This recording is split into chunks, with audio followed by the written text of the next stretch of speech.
दोस्तों, आज एक बार फिर हमारे YouTube चैनल पे आप सभी लोगों का बहुत स्वागत है।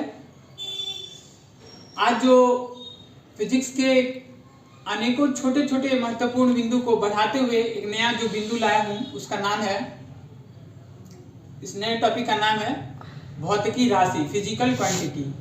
फिजिकल क्वांटिटी किसको कहा जाता है, आज हम लोग समझेंगे कि फिजिकल क्वांटिटी होता क्या है, what is physical quantity.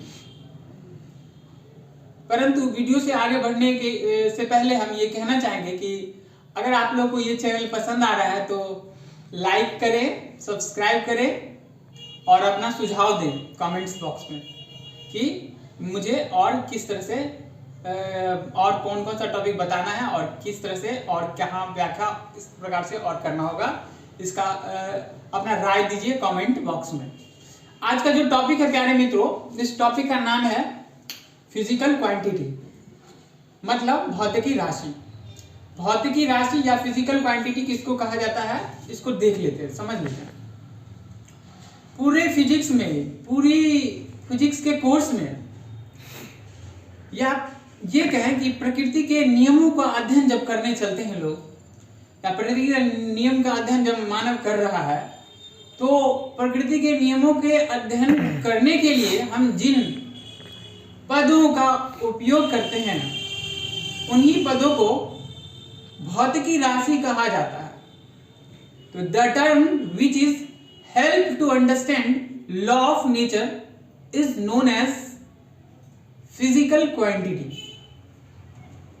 For example के उदाहरण के रूप में हम द्रव्यमान कह सकते हैं, बल कह सकते हैं, दूरी कह सकते हैं, विस्थापन कह सकते हैं, विद्युत धारा कह सकते हैं, आवेश कह सकते हैं। अनगिनत एग्जाम्पल है, अनगिनत उदाहरण है। ये सभी उदाहरण भौतिकी राशि के हुए। तो भौतिकी राशि किसे कहा जाता है, तो बहुत ही सिंपल है। प्रकृति के नियमों को अध्ययन करने के लिए, प्रकृति के नियमों का अध्ययन करने के लिए, प्रकृति के नियम को जानने के लिए, इसकी व्याख्या करने के लिए हम जिन पदों का उपयोग करते हैं उसे हम फिजिकल क्वांटिटी कहते हैं। The term which is helpful to understand law of nature is known as physical quantity. इसको लिख भी सकते हैं, आपको के लिए बेहतर होगा तो लिख रहे हैं यहाँ पे।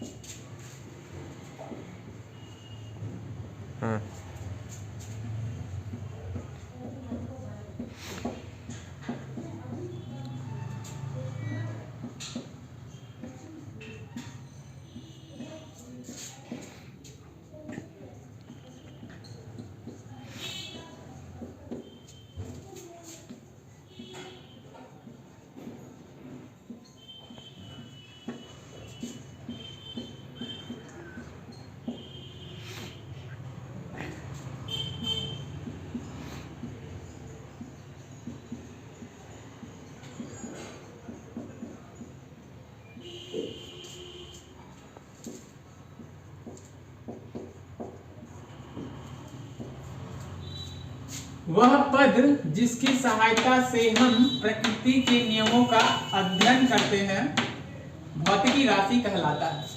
एग्जाम्पल में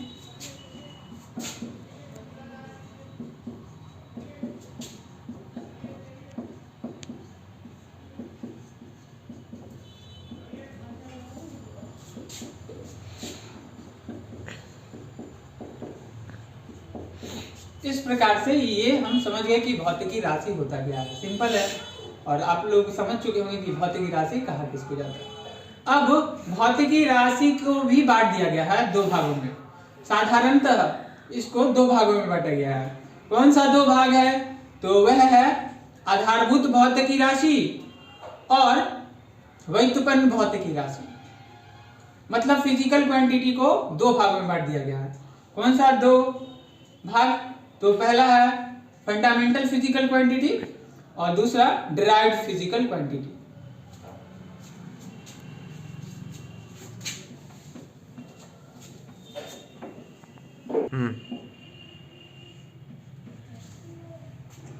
भौतिकी राशि को दो भागों में बांटा गया है, एक फंडामेंटल फिजिकल क्वांटिटी और दूसरा डिराइव्ड फिजिकल क्वांटिटी।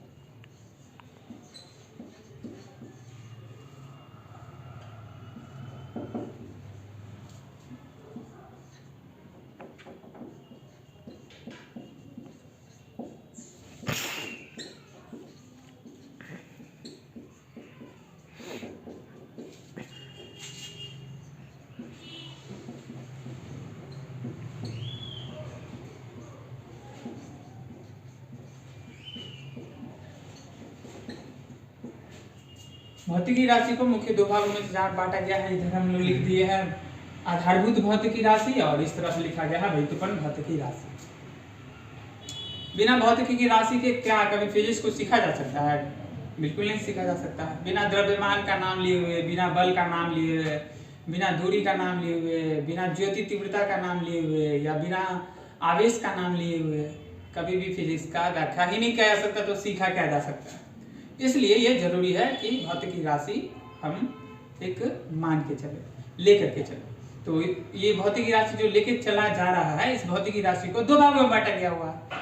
पहला भौतिकी राशि जिसको कि आधारभूत भौतिकी राशि कहते हैं और दूसरा जिसको कि व्युत्पन्न भौतिकी राशि कहते हैं। तो अब यहाँ डिफाइन हम करते हैं कि आधारभूत भौतिकी राशि होता क्या है। मैं इसे बोल देता हूँ। आधारभूत भौतिकी राशि या फंडामेंटल फिजिकल क्वांटिटी वह सभी भौतिकी राशि जिसको कि हम लोग मान के चल रहे हैं और जो प्रकृति में स्वतंत्र है, जो प्रकृति में स्वयं पर निर्भर है, किसी अन्य राशि पर निर्भर नहीं है, वह राशि आधारभूत भौतिकी राशि। तो आधारभूत भौतिकी राशि को इंग्लिश में अगर कहा जाए तो कह सकते हैं those all physical quantity which is independent itself, which is not depend to another physical quantity is known as fundamental physical quantity। और fundamental physical quantity कितना होता है? तो वो 7 होता है। fundamental physical quantity कितने होते हैं? 7 होते हैं।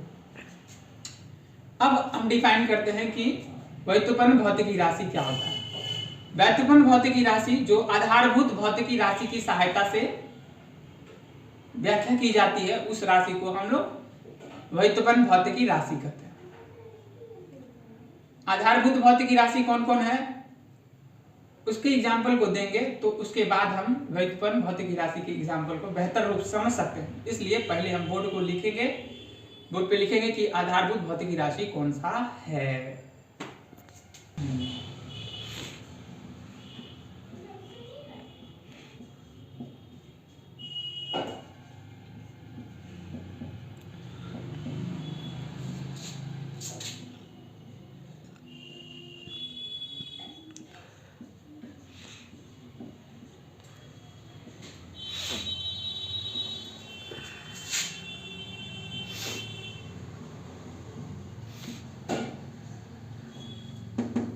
हो गया द्रव्यमान।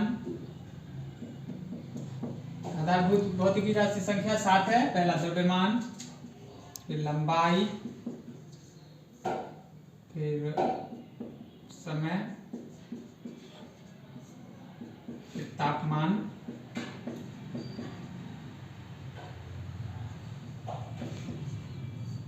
फिर विद्युत धारा,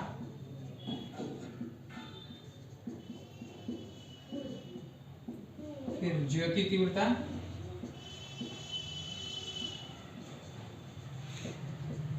और फिर पदार्थ में द्रव्य की मात्रा।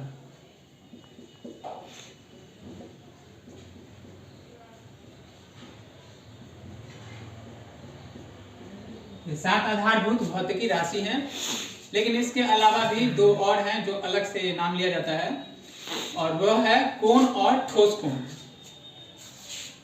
ये 7 मुख्य हैं, लेकिन इसके अलावा भी 2 अलग से लिए जाते हैं जिसको कि हम लोग कहते हैं। पहला ए नंबर में कोण, और बी में आपका हो गया ठोस कोण। ये सारा आधारभूत भौतिकी राशि है। इसके कल्पना के बिना हम भौतिकी का अध्ययन ही नहीं कर सकते हैं। तो ये जो मूलभूत से जिसको हम लोग मान के चले हुए हैं, जिसके जो प्रकृति में स्वतंत्र है, वह आधारभूत राशि कहलाती है, आधारभूत भौतिकी राशि कहलाती है, जिसकी संख्या 7 है, तथा 2 अन्य भी इसमें जोड़े गए हैं बाद में जाकर के, जिसको कि कोण और ठोस कोण कहा जाता है। तो इस प्रकार से ये है जो कि साफ साफ दिख रहा है। ये सातों द्रव्यमान, लंबाई, समय, तापमान, विद्युत धारा, ज्योति तीव्रता, पदार्थ में द्रव्य की मात्रा, और 2 अन्य हैं कोण और ठोस कोण। अब इसके बाद आता है व्युत्पन्न भौतिकी राशि। तो व्युत्पन्न भौतिकी राशि किसे कहा? व्युत्पन्न भौतिकी राशि को परिभाषित कर रहे हैं, एक बार फिर से बोर्ड पे लिख रहे हैं इसका परिभाषा।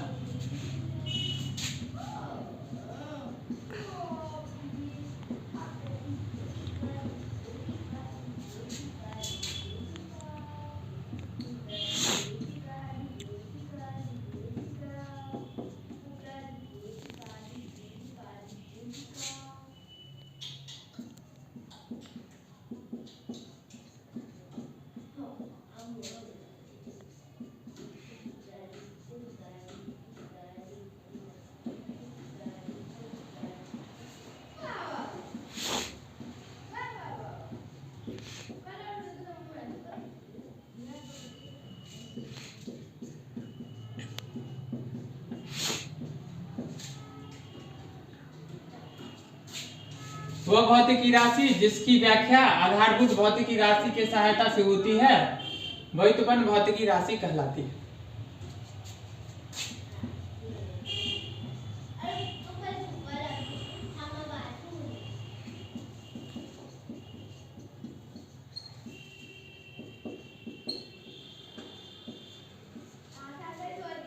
उदाहरण में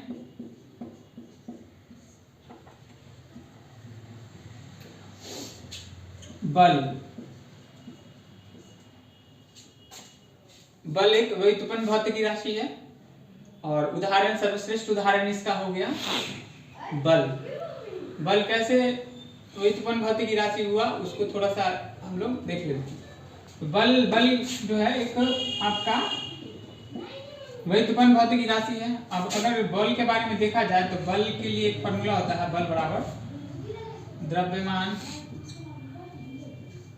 गुना त्वरण।